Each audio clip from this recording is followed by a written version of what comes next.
Hello, dear beloveds. I am so delighted to be joining you here today. I am 2 minutes late. My apologies for that.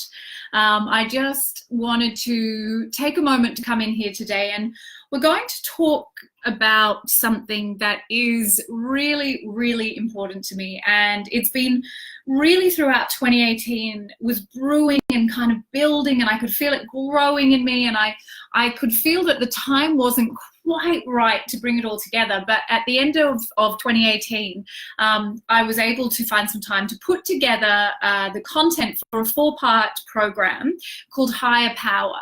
And really what this was for me was the consolidation of a whole year of lives, of writing, of Instagram posts, of thinking, of dreaming, of journaling, and to consolidate all of this information into one place and time. So coming up on the 21st of January, the 4-part program, which you'll have instant access to, it's 4 videos. They're all quite short. They each have a practice with them will be available.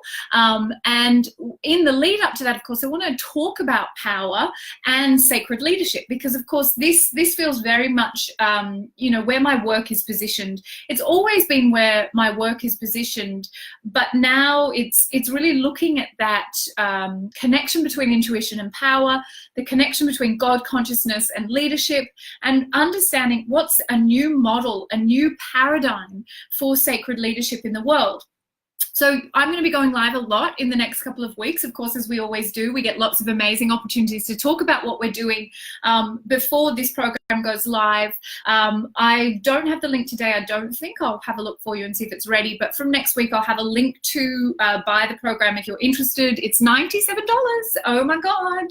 Until the 21st of January, and then it will be $197. And it really is...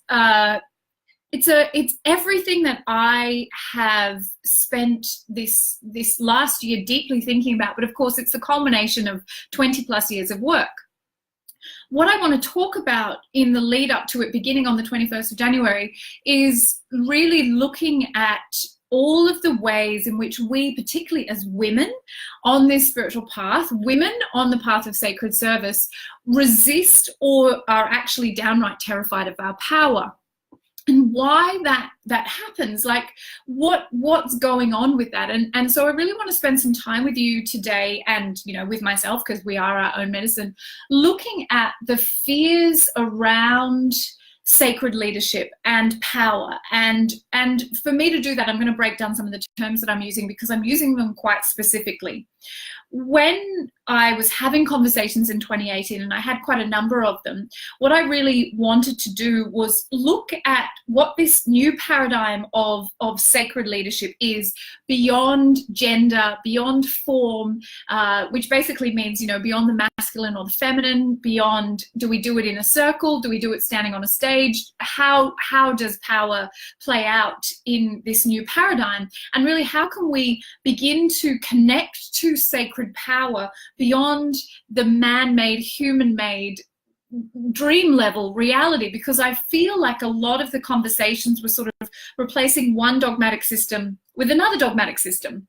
And of course, all of my work is underpinned by the idea that we are simply inhabitants of a dream, and that dream is here to support us to awaken, but it in fact is simply a projection of our beliefs, and they're collective as well as individual beliefs. And so we don't want to just replace one set of beliefs with another. We really want to find a way to transcend belief, to experience what sacred power, sacred leadership is. And this is really where the way that I am talking about and now going to be teaching about sacred leadership is coming from an experiential model. So an idea of what is it to embody, to inhabit the sacred, and what happens as a result of that. So it's beyond discussions of what's the best way to do it. If you are standing in front of other people, then you're obviously in a patriarchal model of power, versus if you're sitting in a circle, you're in a feminine model of power.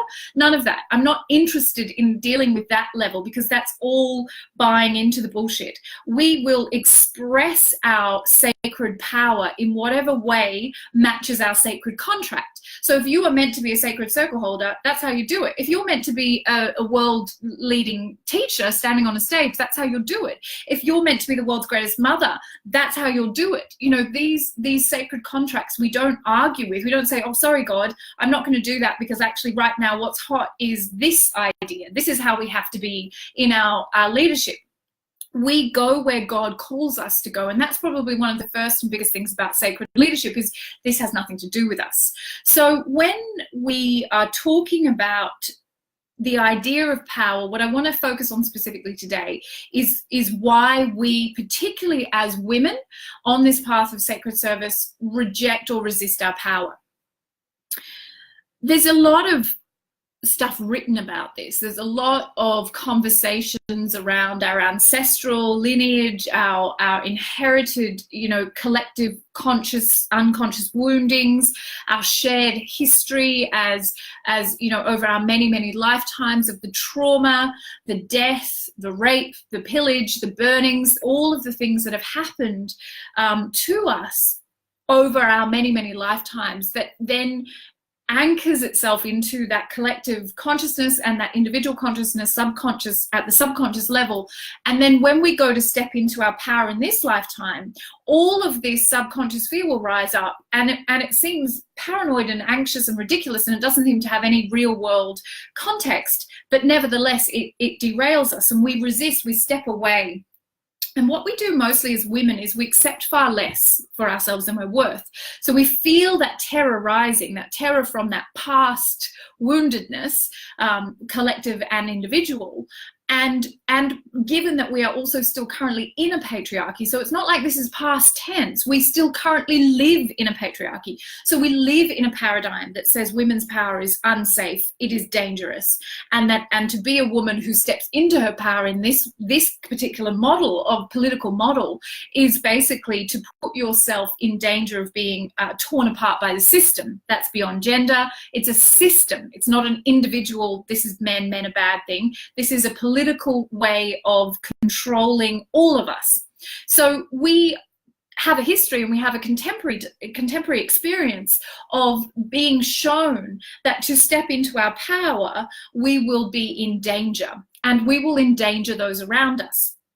So the other fears that rise up for us, particularly if we're mothers in this lifetime, is that if I step into my spiritual power and I step into my leadership, I will not have time for my family. I'll become a bad mother and a bad partner, and I will, you know, either be judged by others or I'll judge myself as having failed. And there's a whole conversation around that I won't go into today, where we actually use our children and our families as a reason to never meet our own power, our own sacred power. But beyond the political, beyond gender, beyond all of that, the bigger picture for me around sacred leadership, it's gender neutral, okay? This is about, are we willing to accept our divinity or not? And that's actually the biggest problem that we have. So yes, we've got all of this ancestral wounding, we've got this contemporary political patriarchal system, we've got all of these real fears in this lifetime of abandoning our families, of having to walk away because all those lifetimes where you took vows and you left behind the world, all of that going on. But there's a deeper layer, a higher layer of fear that stands between us and our willingness to step into our sacred leadership and our power, and that is that we are not willing to accept what we are, and we're not willing to look at the truth that we are God. So we use all of these human reasons, like once upon a time, or maybe 400 times, I was burnt at the stake, or I was tortured for being, you know, a mystic, or I was locked up as a nun, or, you know, I had to lose my family as a spiritual teacher, or all those past life experiences, or, you know, even in this lifetime, when I talk about this stuff, my husband gets grumpy with me, and it's easier if I just don't talk about it, or whatever it is that's going on for you. Those are actually just one layer of that fear sandwich, if you like. And in fact, to me, especially if you work with fear in the way that I train the women in my institute to work with fear, we can meet those, done, like that, no problem. Let's just meet those. Except that if you are a contemporary mystic in this world, you have done a lifetime, if not hundreds of lifetimes, in which you have suffered in the pursuit of your God nature. You have been harmed in pursuit of God. And that memory is somewhere in your subconscious. So just go meet that. Just make that part of your list of things that you're going to meet, because it's undoubtedly in there. It's not a revelation. population. Everyone who is a seeker now has been a seeker before, and undoubtedly you have trauma in your subconscious, so just deal with it. That's tough love, but I absolutely think this is vital, because what I think is actually the bigger problem is that unwillingness to accept our truth. So we play small, and we use all of those other stories as the reasons why we play small, and particularly that story of I'll upset people, I will be unliked, I'll be rejected by my community, I'll be unloyal to the tribe if I pursue this. And Caroline Myss, of course, Caroline is someone we can look to as a brilliant example of a spiritual leader in the contemporary age, cites the great spiritual leaders of the last several thousand years, people like Muhammad and Abraham and Jesus, who had to separate or forcibly be separated from their comfort zone, from their family, sometimes from their countries, from everything that they knew, in order to be able to cross that bridge into becoming a spiritual leader. And so we see these stories around us, and we fear that that will be our fate. What I feel like happens for us, particularly as women, is we so easily then use other people's lives as a reason for us to remain timid. And that fear of what I call what happens is this thing called false humility. So that fear of shining, that fear of leadership, that fear of making other people uncomfortable, that fear of making ourselves uncomfortable, means that we stay in this false humility where we'll say, no, this is enough for me. This is all I want. This is exactly right, because it feels comfortable and good. It's good to feel comfortable. So therefore, this is obviously what I'm meant to be doing and having and being in this life. And so often we will misidentify our comfort zone as our intuition. And we talk about this a lot in the third level, because when you start to move out of your comfort zone, it gets uncomfortable. And so you will then say, oh, well, something's gone wrong. I've obviously been led astray by my intuition, or I'm going in the wrong direction. I should go back into the known, into that comfort zone.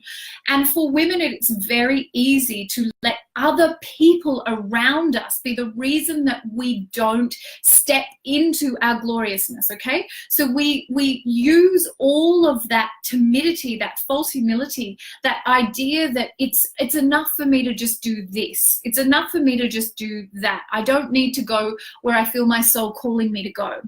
Now, I want to clarify here that I am not talking about everybody being the next Oprah. I'm not talking about everybody having to have a big vision in the sense that you are dominating the world. That's the patriarchal idea of power, yes? Spiritual leadership is where you are unafraid to be the full expression of your God nature. So you are not dumbing down your God consciousness to keep other people happy. When I say to be the full expression, to occupy the biggest vision for your life, I don't mean that it has to be yachts in the Caribbean and book tours and any of that. I mean that you stand unafraid to be the full expression of your God nature. That is spiritual leadership. That is sacred power. That is where we are not dumbing it down, playing small, hiding ourselves away, doing our spiritual things in the corners of our own lives, sometimes in the corners of our own home. I take up a whole freaking room in my house. Now, yes, this is where I work. It's my office. But at no point, even though, my kids would probably love to have their own bedroom, have I ever considered, oh, maybe I could just set up a desk in the dining room, or I could do this, or I could be a little bit smaller in my own home. There is no way that I will dumb this down in order to make other people comfortable. Now, that's quite a literal example of that.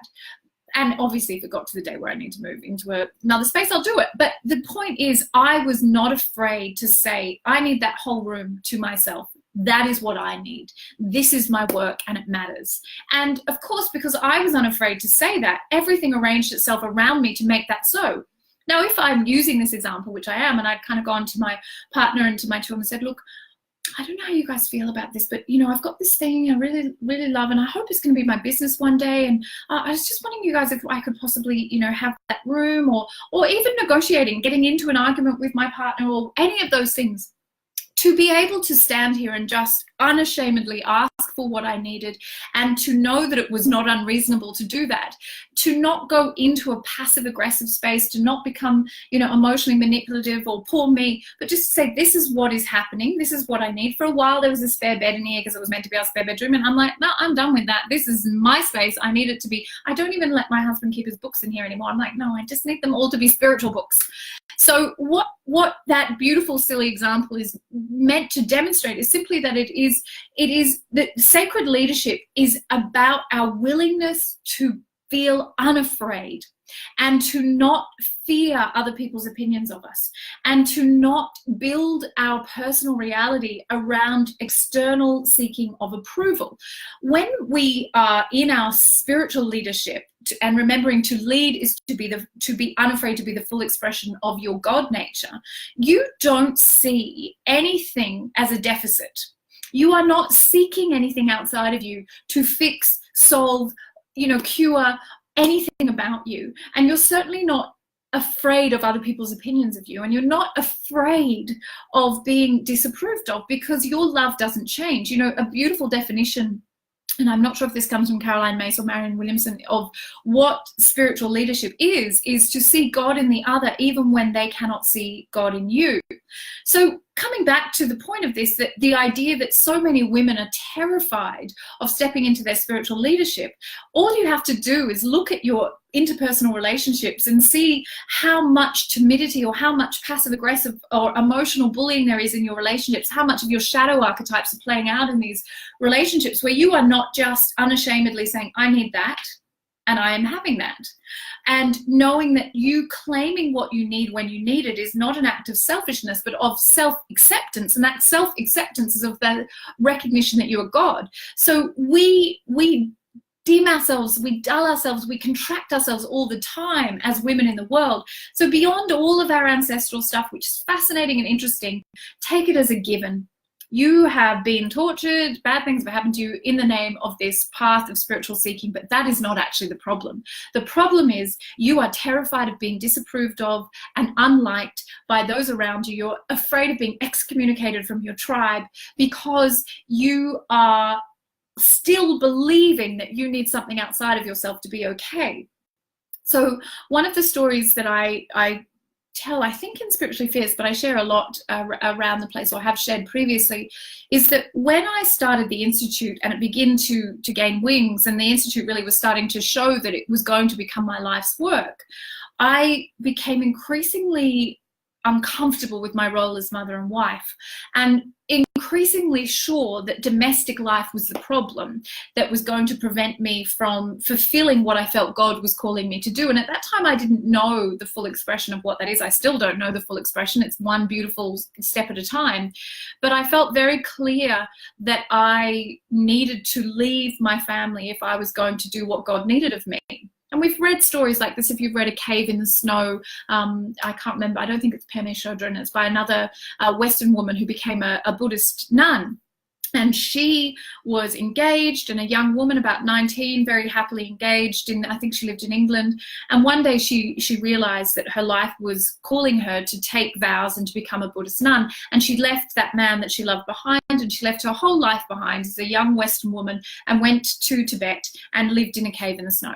Now, I wasn't being asked to do that by God, but I felt very strongly that it was possible that what God would want or need from me is that I would leave my family. Now I have two small children. At that time, one was very young. I have a husband, I have a home, I have a dog, I have cats, I have all the things that we tend to have in this world. And it was like a really big deal for me to be feeling this pull. But the sense of connection to my primary relationship, which is with God, which is to say with myself, meant that even though I felt fear around that, I was willing to say yes to God. Now, if you know the story of Abraham, you'll know that Abraham was also asked by God to do something seemingly impossible. He was asked to take his only son and to make a sacrifice of him to demonstrate his love to God. And Abraham did this without hesitation. He took his son up to a sacred site where they sacrificed usually livestock in order to make their offerings to God. And when Abraham reached the top of the mountain. He bound his son and he put him on the pyre. It was a burnt offering. And just as he was about to light the offering, which was his only son, his only child, God said, hey, actually, that was just a test of faith. And by the way, you can keep your son. And very much the same thing happened to me. I reached the point inside of myself, I didn't burden my husband with this, but I reached the point inside of myself where I was willing. I said, okay, God, if this is what you want, if you need me to leave my family, I will do it. I love them, but I feel this sense of spiritual leadership, this sacred power inside of me, and I have to honor it. And what do you think happened the moment that I made that decision? It lifted. It went away. The moment I said yes to God, the moment that impossible thing appeared before me, and I unafraid said, okay, I don't know, well, not unafraid, but ready to meet that fear. I said, okay, I don't know why, but I'm willing to do this. Everything evaporated. That feeling that I had to leave my family disappeared. That feeling that my family was a burden preventing me from pursuing my work disappeared. And I was returned to my family anew. And then I was unafraid to ask for what I needed and to say what I needed. And that meant going away on retreats. That meant leaving them fairly regularly for my work. That meant having to rearrange things in our lives so that I could walk my path. But no longer was I afraid to say, this is what's going to happen and this is what I need, because I had seen the alternative. I had seen that what the alternative was that I was going to just go. So for me, it became then very easy for me to be fully present to that truth of who I am. And I remain so to this day. You know, I don't clean, I don't cook, I don't have time for those things. And that we set up our lives to support me to be able to do what I do in the way that I feel called to do it. I sometimes cook and I sometimes clean because I hate things being dirty. But the point of the story was I went from being housewife and mother to being a leader of an institute because I was unafraid to claim the truth that God was calling me to action. So this is where we have to be unafraid of what God is calling us to do. This is the truth of higher power, of our holy power. It isn't about us. It isn't about our readiness. It's about God's readiness. And it's about being willing to trust God. And to be willing to trust ourselves as God in the world. So God's saying, here is your mission, dear one. Go forth and make it so. And who are we to say no to God? It's false humility to say, no, this is too big for me. I can't do this. I don't want to get uncomfortable. I'm expected over there. I have to be a good wife and mother and blah, blah, blah, blah, blah. No one will accept me doing this. I do not see myself as glorious. And that is the problem. We do not see ourselves for what we truly are, which is glorious, because we are God. And it's unacceptable to me anymore for any of us to go forward in this way, but especially the women who are on this path, who are called to leadership and then keep retreating away from it because they are unwilling to see that their life may be the primary relationship that they have. And I hope, if you hear nothing else, that there is nothing truer than the primary relationship that you have in this world is with yourself as God. And don't ignore that relationship. Make space for it. Literal, physical space, as well as emotional space, as well as spiritual space, as well as intellectual space. Make space for yourself, because there is no way that in the busy, normal day-to-day of mothering and wifing and working that you can meet yourself as God. And to become the full optimized expression of yourself and to step into that sacred leadership is exactly what is required. That space must be created in order for you to meet yourself as God. You can't do it in the running around in the busy.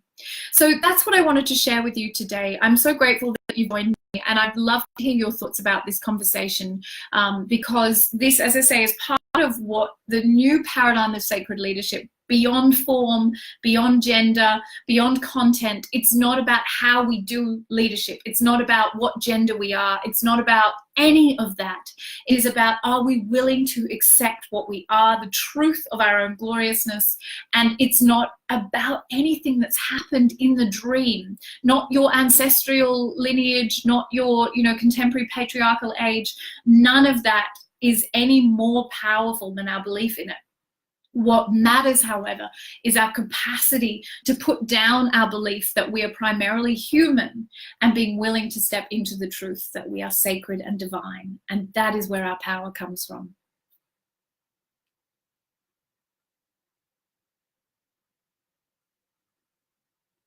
Thank you, thank you, thank you. It is my privilege to serve you. And as I say, come the 21st of January, my new 4-part program, Higher Power, $97. Just want everyone to have access to this. Will go live. It is available, or will be available, to purchase at an early bird price, which is $97 before the 21st. I don't have the links. I just wanted to start talking about it because I'm so excited about it. But I'll make sure I get that information to you so you can, if you're interested, maybe just comment below and I'll make sure I let you know about it. It's a really, really exciting conversation about leadership, and I feel like it's different to a lot of the ways that these conversations are happening right now.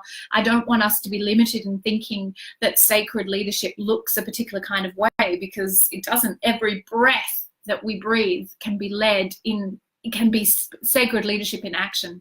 All right, have a beautiful weekend. Bye.